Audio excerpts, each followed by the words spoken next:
السلام علیکم۔ آج کی ایک اور نشست میں خوش آمدید۔ وعلیکم السلام۔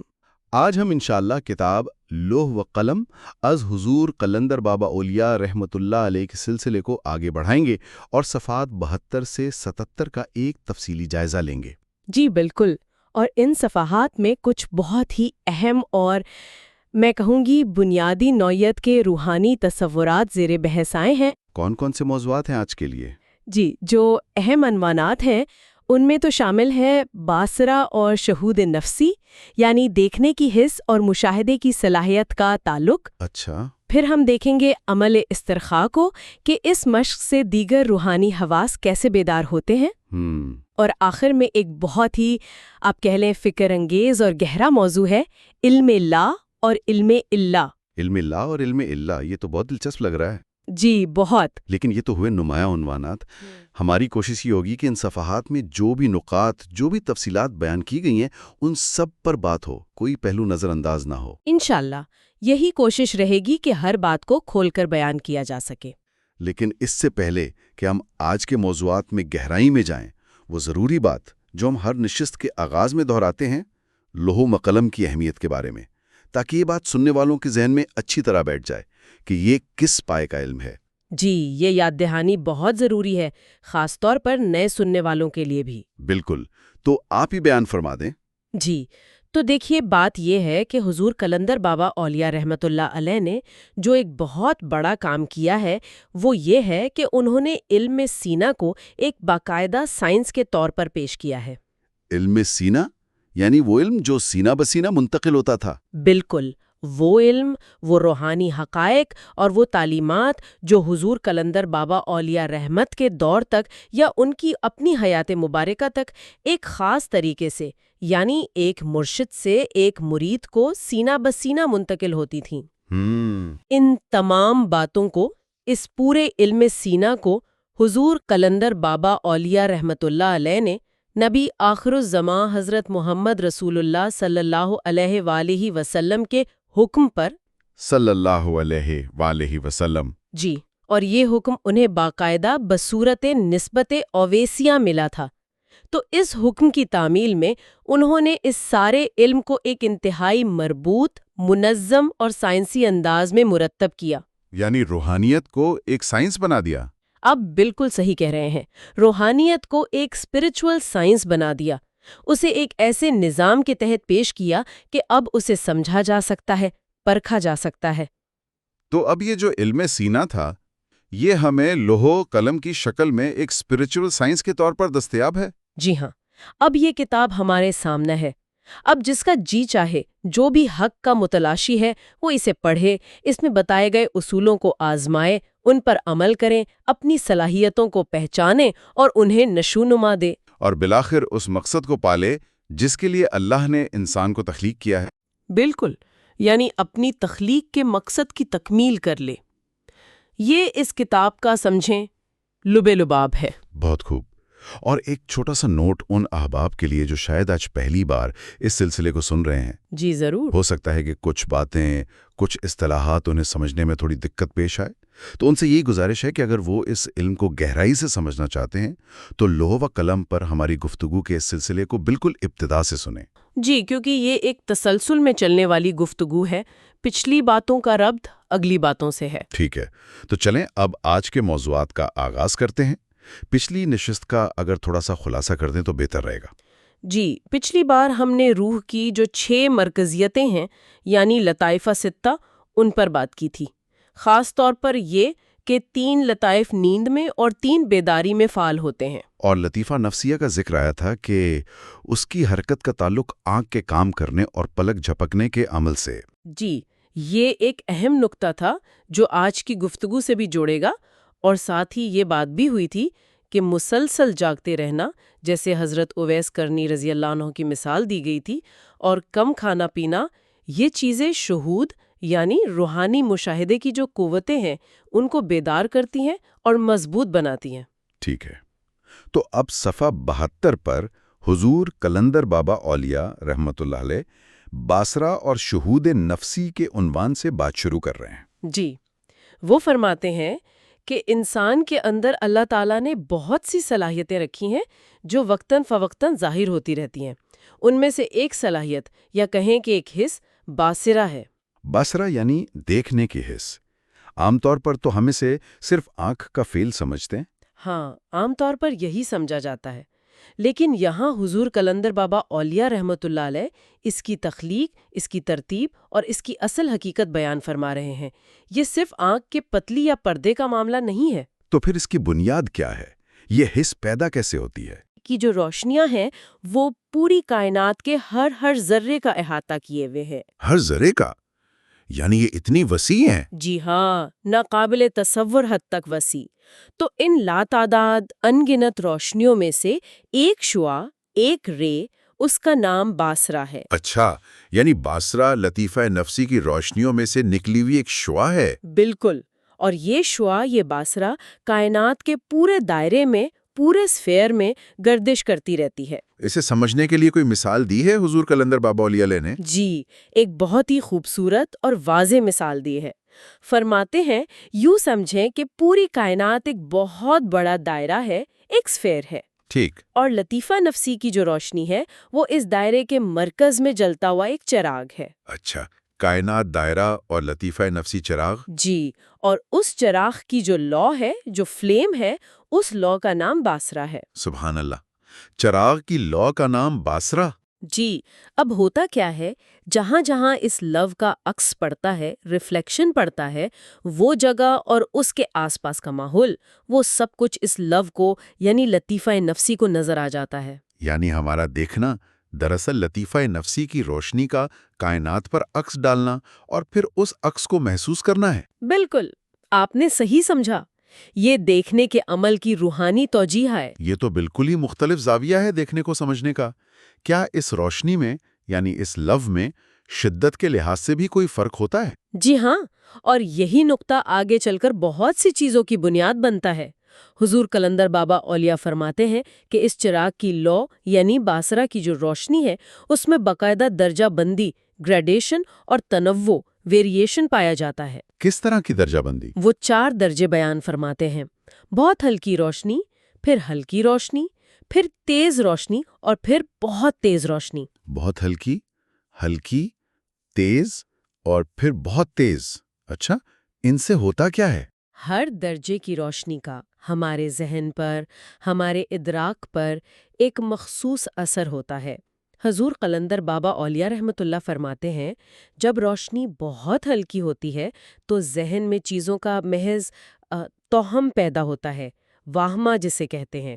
توہم یعنی بس ایک وہم سا جیسے کچھ ہے پر پتہ نہیں کیا؟ جی بالکل، ایک غیر یقینی سی کیفیت۔ پھر جب روشنی تھوڑی بڑھتی ہے یعنی ہلکی ہوتی ہے تو ذہن میں چیزوں کا خیال رونما ہوتا ہے۔ خیال؟ اچھا، اب وہم سے تھوڑا واضح ہو گیا۔ ہاں، اب ذہن میں ایک خاکہ سا بننے لگتا ہے، جیسے امیجنیشن یا تھاٹ۔ پھر آتی ہے تیز روشنی۔ جی؟ اس سے ذہن میں چیزوں کا تصور جگہ بنا لیتا ہے، ویژولائزیشن یا کنسیپشن۔ اب چیز زیادہ واضح اور متعین ہو جاتی ہے ذہن میں۔ ٹھیک ہے، وہم، خیال، تصور۔ اور چوتھا درجہ؟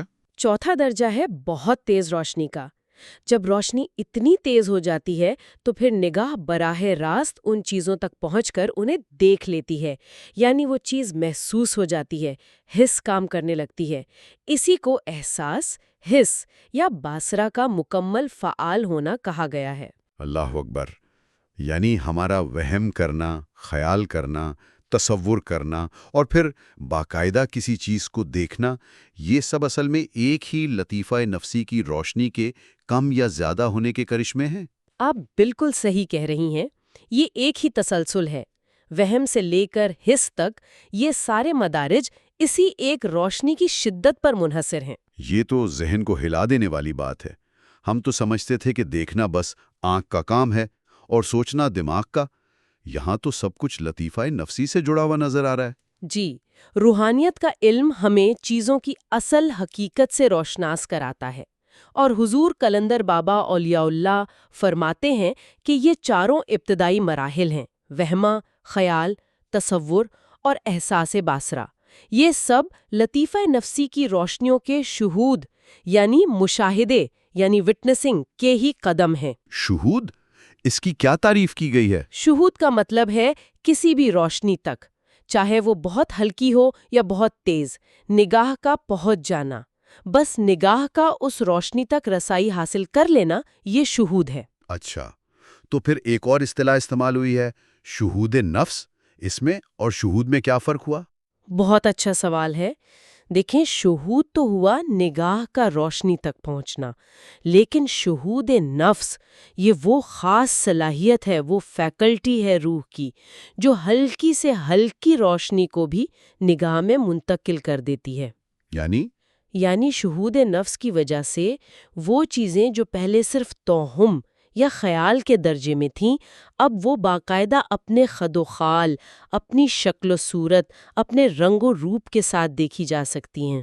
گویا شہود نفس ایک طرح کا ایمپلیفائر ہے جو کمزور سگنل کو بھی واضح کر دیتا ہے۔ ہاں، آپ یہ کہہ سکتے ہیں، یہ روح کی وہ صلاحیت ہے جو وہم، خیال یا تصور کو نگاہ کے دائرے میں لاتی ہے اور ان کی تمام جزیات، ڈیٹیلز کو نگاہ پر منکشف ریویل کر دیتی ہے، واضح کر دیتی ہے۔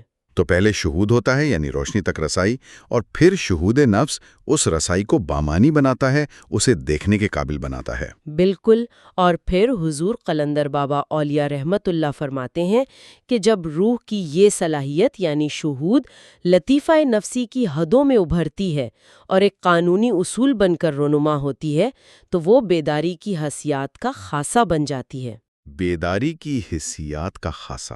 جی، اور ان خاصوں کے مظہر کا نام یعنی اس صلاحیت کے عملی ظہور کا نام شہود نفسی ہے۔ اچھا، تو شہود نفس بیداری کی حیثیت کی بنیاد ہے۔ ٹھیک ہے جی، اور پھر اس کے بعد ایک اور اہم اصطلاح آتی ہے، جویا۔ جویا، جی، اس کا ذکر پہلے بھی آیا ہے۔ جی، جیسا ہم نے پہلے پڑھا تھا۔ تو یہاں حضور قلندر بابا اولیاء رحمت اللہ فرماتے ہیں، جن حدوں میں شہود نفسی عمل کرتا ہے ان حدوں کا نام جویا ہے۔ تو جویا وہ دائرہ کار ہے، وہ باؤنڈریز ہیں جن میں شہود نفسی کام کرتا ہے۔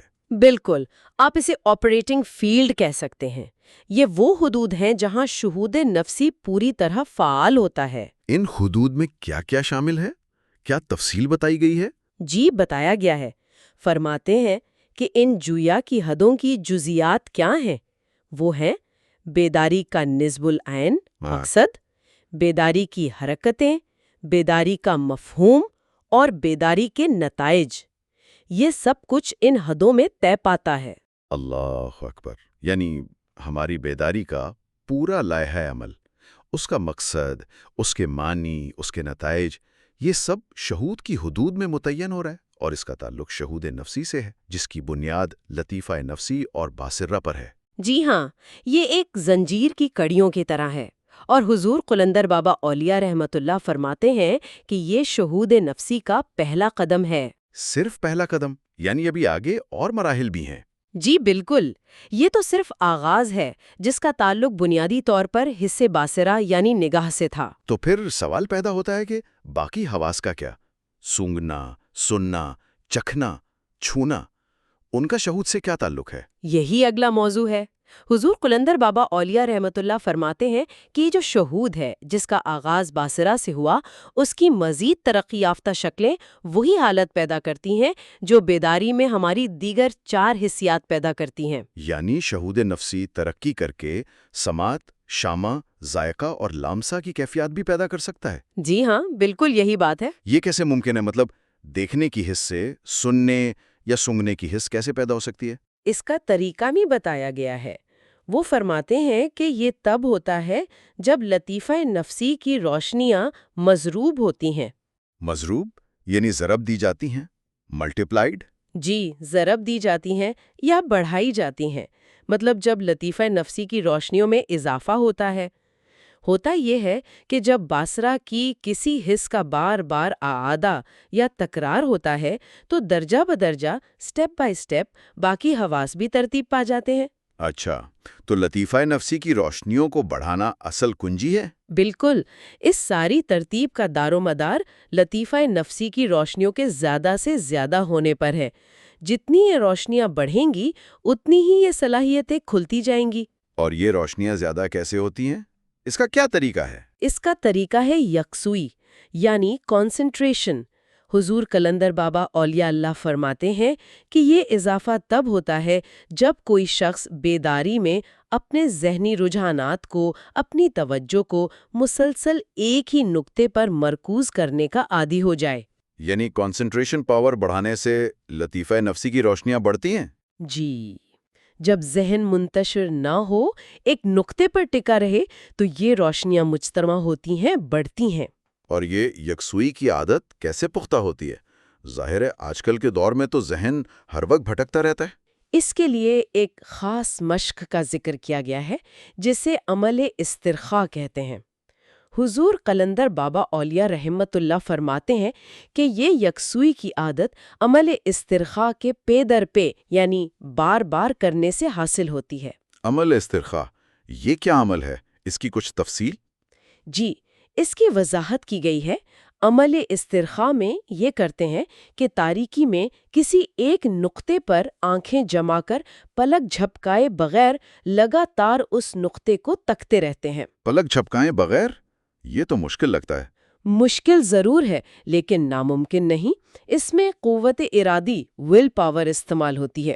جب آپ ارادہ کرتے ہیں کہ پلک نہیں جھپکنی تو آپ کا ذہن اپنی پوری قوت اس ایک کام پر لگا دیتا ہے۔ اسی مشق سے آہستہ آہستہ ذہنی رجحان ایک نقطے پر مرکوز رہنے کا عادی ہو جاتا ہے۔ تو عمل استرخاء بالوقت قوت ارادی کو بھی مضبوط کرتا ہے اور یکسوئی بھی پیدا کرتا ہے۔ بالکل، اور یہی یکسوئی پھر لطیفہ نفسی کی روشنیوں میں اضافے کا باعث بنتی ہے۔ اچھا، تو جب عمل استرخاء سے لطیفہ نفسی کی روشنیاں بڑھتی ہیں تو سب سے پہلے کون سی حص پر اثر پڑتا ہے؟ باصرہ تو پہلے ہی زیر بحث آ گیا۔ باصرہ کے بعد؟ حضور قلندر بابا اولیاء فرماتے ہیں کہ لطیفہ نفسی کی روشنی میں عمل استرخاء کا جو پہلا قدم ہے، یعنی جو پہلی حس بیدار ہوتی ہے، وہ سماعت ہے، سننے کی حس۔ سننے کی حس یعنی کانوں سے سننا یا کچھ اور؟ یہ عام سماعت سے مختلف ہے، یہ روحانی سماعت ہے۔ فرماتے ہیں کہ اس سے صاحب شہود، یعنی وہ شخص جو یہ مشق کر رہا ہے اور شہود کی صلاحیت استعمال کر رہا ہے، وہ کسی دوسرے ذی روح کے، کسی دوسرے انسان یا مخلوق کے اندرونی خیالات کو آواز کی صورت میں سن سکتا ہے۔ کیا؟ دوسروں کے خیالات سننا؟ یہ تو ٹیلی پیتھی کی طرح ہے۔ جی، آپ کہہ سکتے ہیں یہ روحانی سماعت کی ایک مثال ہے۔ یہ تو بڑی غیر معمولی صلاحیت ہے۔ کیا اس سماعت کو، اس شہود کو مزید طاقتور بنانے کا بھی کوئی طریقہ بتایا گیا ہے؟ جی، اس کا بھی ذکر ہے۔ حضور قلندر بابا اولیاء لکھتے ہیں کہ اس شہود یعنی سماعت کو تقویت دینے کے لیے بعض مادی چیزیں بھی استعمال کی جا سکتی ہیں۔ مادی چیزیں روحانی صلاحیت کے لیے؟ یہ دلچسپ ہے۔ جی، ان میں سے ایک چیز سیاہ مرچ یعنی کالی مرچ کا سفوف پاؤڈر ہے۔ کالی مرچ کا پاؤڈر، اسے کیسے استعمال کرنا ہے؟ اس کا طریقہ یہ بتایا گیا ہے کہ اس سفوف کو پانی کے 1-2 قطروں کے ساتھ ملا کے روئی کے ایک چھوٹے سے پھوئے یا پھاہے پر لپیٹ کر، لیکن روئی کے اوپر نہیں لگانا بلکہ روئی کے اندر لپیٹنا ہے۔ اچھا، روئی کے اندر؟ کیوں؟ غالباً اس لیے کہ براہ راست جلد پر لگنے سے جلن نہ ہو۔ احتیاط بتائی گئی ہے کہ اگر روئی کے اوپر لگے گا تو کان میں سوزش ہو سکتی ہے، تو روئی کے اندر لپیٹ کر ان پھوؤں کو کانوں کے سوراخوں میں رکھ لیتے ہیں۔ اور یہ کب کرنا ہے؟ یہ مراقبے کے دوران بھی کیا جا سکتا ہے اور عمل استرخاء کے وقت بھی۔ اس سے کیا فائدہ ہوتا ہے؟ فرماتے ہیں کہ اس سے دور دراز کی آوازیں سننے میں مدد ملتی ہے، یعنی روحانی سماعت کی رینج بڑھ جاتی ہے۔ یہ واقعی حیران کن ہے کہ ایک عام سی کالی مرچ روحانی سماعت کو بڑھا سکتی ہے۔ خیر، سماعت کے بعد اگلا قدم کیا ہے عمل استرخاء میں؟ عمل استرخاء کو جاری رکھا جائے، یکسوئی مزید پختہ ہو تو لطیفہ نفسی کی روشنیاں اور زیادہ بڑھتی ہیں۔ حضور قلندر بابا اولیاء رحمت اللہ فرماتے ہیں کہ پھر یہ روشنیاں شامہ یعنی سونگھنے کی حس اور لامسہ یعنی چھونے کی حس کو ترتیب دے سکتی ہیں۔ شامہ اور لامسہ، یعنی روحانی طور پر سونگھنا اور چھونا، جی ہاں، اس سے کیا ہوتا ہے؟ فرماتے ہیں کہ اس سے صاحب شہود دور دراز کی خوشبوئیں سونگھ سکتا ہے۔ دور دراز کی؟ کتنی دور کی؟ مثال کے طور پر، بہت دور کی۔ اور اسی طرح وہ لاکھوں نوری سال دور کی چیزوں کو بھی چھو سکتا ہے، محسوس کر سکتا ہے۔ لاکھوں نوری سال؟ جی یہ تو ناقابل یقین لگتا ہے۔ کیا واقعی ایسا ممکن ہے؟ جی، یہ روحانیت کی وہ بلندیاں ہیں جن کا ذکر اس کتاب میں کیا جا رہا ہے۔ یہ ہمارے عام مادی حواس کی قید سے آزادی ہے۔ اس کی ایک مثال حضرت خواجہ شمس الدین عظیمی صاحب مجزلہ العالی کے حوالے سے بھی ملتی ہے۔ کیا مثال ہے؟ ایک مرتبہ وہ بس میں سفر کر رہے تھے اور انہوں نے کشمیر میں اپنے زعفران کے کھیتوں کا تصور کیا، ان کا دھیان کیا۔ تو راوی بتاتے ہیں کہ پوری بس میں بیٹھے دیگر مسافروں کو بھی زعفران کی تیز خوشبو آنے لگی۔ ہیں؟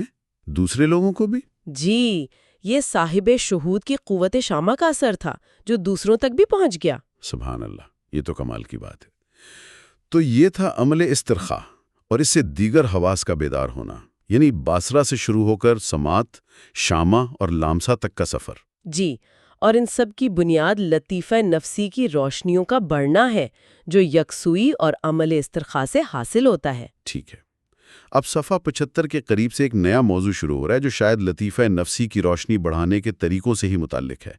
فکر اور اشغال کا ذکر ہے۔ جی، اب ان روشنیوں کو بڑھانے کے لیے کچھ مخصوص ذہنی مشقوں یعنی فکر، غور و فکر کے طریقے اور اشغال اسپرچول ایکسرسائزز کا ذکر آ رہا ہے۔ اس کی کیا مثال دی گئی ہے؟ ایک مثال دی گئی ہے الف انوار کی۔ حضور قلندر بابا اولیاء رحمۃ اللہ فرماتے ہیں کہ الف انوار اللہ تعالیٰ کی ایک صفت ہے جس کا تجزیہ انسانی ذات میں کیا جا سکتا ہے۔ الف انوار اللہ کی صفت ہے اور اس کا تجزیہ انسان میں؟ جی، اور فرماتے ہیں کہ یہی صفت انسان کا لاشعور ہے، دی انکانشیس۔ اچھا، الف انوار ہی لاشعور ہے؟ یہ تو نیا نکتہ ہے۔ عام طور پر تو لاشعور کو ہم نفسیات کی اصطلاح سمجھتے ہیں۔ جی، عام طور پر لاشعور سے مراد ہمارے اعمال کی وہ بنیادیں، وہ محرکات لیے جاتے ہیں جن کا علم ہماری عقل انسانی یعنی ہمارے شعور، کانشیس مائنڈ کو نہیں ہوتا۔ ٹھیک ہے، تو اس الف انوار یا لاشعور کے حوالے سے کیا فکر یا شغل بتایا گیا ہے؟ شغل یا فکر یہ ہے کہ ہم اپنی توجہ، اپنا پورا غور و فکر کسی ایسی بنیاد کی طرف مائل کر دیں جسے ہم سمجھتے نہیں ہیں، یعنی اپنے لاشعور کی طرف۔ چونکہ ہم اسے سمجھتے نہیں ہیں، اس لیے اس کی معنویت ہمارے شعوری ذہن میں صرف لا کی ہوتی ہے۔ لا یعنی نفی، نہیں، نان ایگزسٹنس؟ جی، لا یعنی نفی، نہیں، نامعلوم۔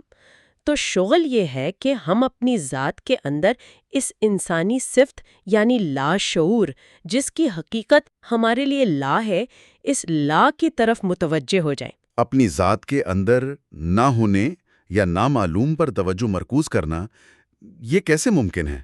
جس چیز کو ہم جانتے ہی نہیں اس پر توجہ کیسے کریں؟ یہ ایک بہت گہرا سوال ہے اور اس کا جواب آگے آ رہا ہے۔ اس سے پہلے حضور قلندر بابا اولیاء رحمۃ اللہ ایک اصول بیان فرماتے ہیں لوح محفوظ کے قانون کے حوالے سے۔ کیا اصول ہے؟ وہ فرماتے ہیں کہ لوح محفوظ کے قانون کے مطابق ہر ابتدا کا قانون ایک ہی ہے۔ مطلب جب بھی ہم کسی چیز کی ابتدا، اوریجن کو سمجھنے کی کوشش کرتے ہیں، چاہے وہ کائنات کی ابتدا ہو یا انسان کی یا کسی بھی شے کی، تو ہمارے تصور میں سب سے پہلے کیا آتا ہے؟ سب سے پہلے یہی کہ وہ چیز پہلے نہیں تھی۔ بالکل، پہلے صرف لا کا مفہوم ہوتا ہے، عدم، نہ ہونا، نفی۔ وجود میں آنے سے پہلے تو عدم ہی تھا۔ تو فرماتے ہیں کہ ہم ابتدا کے پہلے مرحلے میں صرف نفی سے متعارف ہوتے ہیں۔ یہ تو منطقی بات ہے۔ جی، منطقی ہے، لیکن حضور قلندر بابا اولیاء فرماتے ہیں کہ عقل عامہ نے یعنی عام انسانی سمجھ نے اس نقطے کو سمجھنے کی کوشش نہیں کی، اس پر غور نہیں کیا۔ لیکن لوح محفوظ کا قانون ہم سے اس لا، اس نفی، اس عدم کے تجزیے کا مطالبہ کرتا ہے۔ عدم کا تجزیہ؟ یہ کیسے ہو سکتا ہے؟ جو چیز ہے ہی نہیں اس کا تجزیہ کیا؟ یہیں پر وہ انقلابی بات آتی ہے جو پہلے کے ہی تھی۔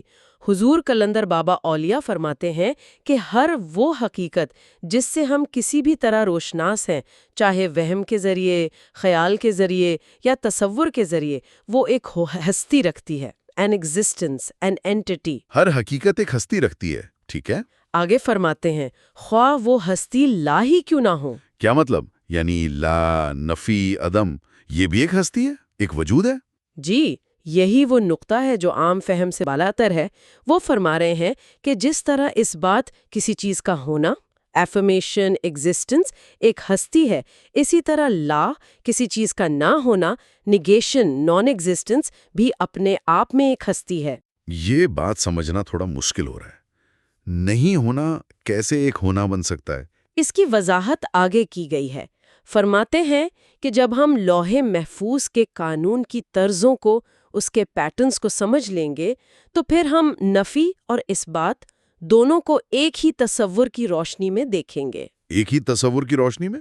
کیسے؟ وہ اس طرح کہ جب ہم اس بات کو ہے کہتے ہیں، یعنی یہ ایک ہستی ہے، یہ وجود رکھتا ہے، تو نفی کو ہم کیا کہتے ہیں؟ ہم کہتے ہیں نہیں ہے۔ جی۔ تو حضور قلندر بابا اولیاء رحمت اللہ فرماتے ہیں کہ جب ہم نے کہا نہیں ہے تو گویا ہم نے اسے بھی ایک ایسی ہستی قرار دیا جس کے ہونے کا علم ہمیں حاصل نہیں ہے۔ ایک منٹ، یعنی جب ہم کہتے ہیں یہاں کرسی نہیں ہے تو ہم دراصل یہ کہہ رہے ہوتے ہیں کہ یہاں کرسی نامی ہستی کے ہونے کا علم مجھے نہیں ہے۔ آپ بالکل قریب پہنچ گئے ہیں۔ بات یہی ہے، جب ہم نے نفی کی تو ہم نے اس سے بھی ایک حالت، ایک کیفیت، ایک ہستی قرار دے دیا، وہ ہستی جس کا ہمیں علم نہیں۔ تو پھر اس کا مطلب یہ ہوا کہ اللہ اکبر، لا علمی کا نام نفی اور علم کا نام اثبات، یہ تو پوری فکر کو الٹ دینے والی بات ہے۔ جی، یہ بہت ہی بنیادی اور گہرا نقطہ ہے۔ ہماری ساری تفہیم اس پر منحصر ہے۔ اگر نفی لا علمی ہے اور اثبات علم ہے تو اس کا مطلب تو یہ ہوا کہ علم کی بنیاد ہی لا علمی پر ہے۔ بالکل یہی نتیجہ نکلتا ہے۔ حضور قلندر بابا اولیاء رحمت اللہ آگے فرماتے ہیں، جس کا نام ہم اثبات یا علم رکھتے ہیں وہ بغیر اس کے کہ ہم لا سے وقفیت رکھتے ہوں ہماری شناخت میں نہیں آ سکتا۔ یعنی علم کو پہچاننے کے لیے پہلے لا علمی کو پہچاننا ضروری ہے۔ جی، الفاظ دیگر جیسا کہ کتاب میں لکھا ہے، پہلے ہم نے لا علمی کو پہچانا پھر علم کو پہچانا۔ یہ تو وہی بات ہوئی جو عظیم یونانی فلسفی سقراط نے کہی تھی کہ میں صرف ایک بات جانتا ہوں اور وہ یہ کہ میں کچھ نہیں جانتا۔ اور ہمارے ہاں بھی اولیاء اللہ اور انبیاء کرام کی تعلیمات میں اپنی کم علمی اور عجز کا اعتراف ملتا ہے۔ آپ نے بالکل صحیح ربط جوڑا ہے۔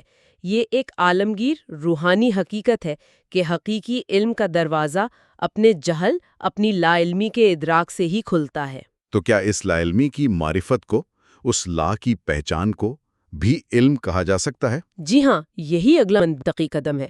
حضور قلندر بابا اولیاء رحمت اللہ فرماتے ہیں کہ جب ہمیں کسی چیز کی معرفت یعنی گہری پہچان اور سمجھ حاصل ہو گئی، خواہ وہ لا علمی ہی کی معرفت کیوں نہ ہو، تو بہر صورت وہ معرفت تو ہے، وہ ایک پہچان تو ہے۔ ٹھیک ہے۔ اور ہر معرفت، ہر پہچان لوح محفوظ کے قانون میں ایک حقیقت کا درجہ رکھتی ہے۔ اس لیے ضروری ہے کہ ہم لا علمی کی اس معرفت کا نام بھی علم رکھیں۔ لا علمی کے معرفت کا نام بھی علم، تو کیا اس کے لیے کوئی خاص نام، کوئی اصطلاح استعمال کی گئی ہے؟ جی بالکل، اہل تصوف یعنی صوفیاء کرام لا علمی کی اس معرفت کو علم لا کہتے ہیں، the knowledge of negation یا the knowledge of unknowing۔ علم لا۔ اور جو علم ہے یعنی اس بات کی معرفت، اسے علم الا کہتے ہیں، the knowledge of affirmation یا the knowledge of knowing۔ الا کا مطلب ہوتا ہے سوائے، مگر، جو اس بات کی طرف اشارہ کرتا ہے، جیسے کلمہ طیبہ میں لا الہ الا اللہ میں ہے۔ علم لا اور علم اللہ، تو یہ دونوں اصل میں معرفت کی دو قسمیں ہیں۔ جی، اور یہ دونوں معرفتیں علم لا اور علم الا اسی الف انوار کی دو تجلیاں ہیں جس کا ذکر پہلے آیا تھا۔ ایک تجلی لا ہے اور دوسری تجلی الا ہے۔ الف انوار کی دو تجلیاں، لا اور الا۔ بالکل، اور نتیجہ کیا نکلا؟ نتیجہ یہ ہے کہ جب تک ہم کسی چیز کی نفی لا اور اس کے اثبات الا دونوں کو نہیں سمجھتے، دونوں کی معرفت حاصل نہیں کرتے، تب تک ہم الف انوار کی ان دونوں تجلیوں کو یعنی اس حقیقت کو جس کے یہ دو پہلو ہیں مکمل طور پر نہیں جان سکتے۔ یعنی حقیقت کو جاننے کے لیے اس کے نہ ہونے اور ہونے دونوں پہلوؤں کا ادراک ضروری ہے۔ علم لا اور علم الا دونوں لازم و ملزوم ہیں۔ آپ بالکل صحیح سمجھے ہیں، یہی ان صفحات کا نچوڑ ہے۔ اللہ اکبر۔ صفحہ 77 پر یہ بحث یہاں ختم ہوتی ہے۔ واقعی آج تو بہت ہی گہرے سمندر میں غوطہ زنی کی ہے۔ ہم نے باصرے سے بات شروع کی تھی کہ وہ لطیفہ نفسی کی ایک شعاع ہے۔ جی، اور پھر اس کی روشنی کے درجات دیکھے، وہم، خیال، تصور، احساس۔ پھر شہود اور شہود نفس کا فرق سمجھا اور جویا کی حدود کا تعارف ہوا، جہاں بیداری کا پورا نظام چلتا ہے۔ اس کے بعد عمل استرخاء کی بات ہوئی کہ کیسے یکسوئی سے لطیفہ نفسی کی روشنیاں بڑھتی ہیں اور پھر روحانی سماعت، شامہ اور لمسہ کی صلاحیتیں بیدار ہوتی ہیں۔ اور آخر میں یہ علم لا اور علم الا کا جو فلسفہ ہے کہ نفی بھی ایک ہستی ہے، لا علمی بھی ایک علم ہے، اور حقیقت کو جاننے کے لیے دونوں کا ادراک ضروری ہے۔ یہ تو ذہن کے دریچے کھولنے والی باتیں ہیں۔ واقعی ان چند صفحات میں حضور قلندر بابا اولیاء رحمۃ اللہ علیہ نے علم و عرفان کے وہ موتی بکھیرے ہیں کہ انسان کی عقل حیران رہ جاتی ہے، اور جس منطقی اور سائنسی انداز سے پیش کیا ہے وہ بھی اپنی مثال آپ ہے۔ ہم نے تو بس اپنی سی ایک ادنا کوشش اور کاوش کی ہے کہ اس گہرے علم کو جو لوح و قلم کی صورت میں ہمارے پاس ایک امانت ہے، تھوڑا سا آسان کر کے عام فہم انداز میں آپ سب کے سامنے پیش کر سکیں۔ جی، کوشش تو یہی رہی ہے کہ جو کچھ ہم سمجھ پائے ہیں اسے بہتر سے بہتر طریقے سے بیان کر دیں۔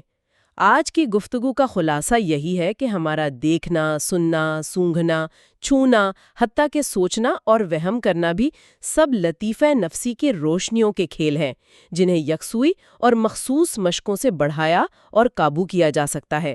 اور یہ کہ علم کا راستہ لا علمی کے اقرار سے شروع ہوتا ہے۔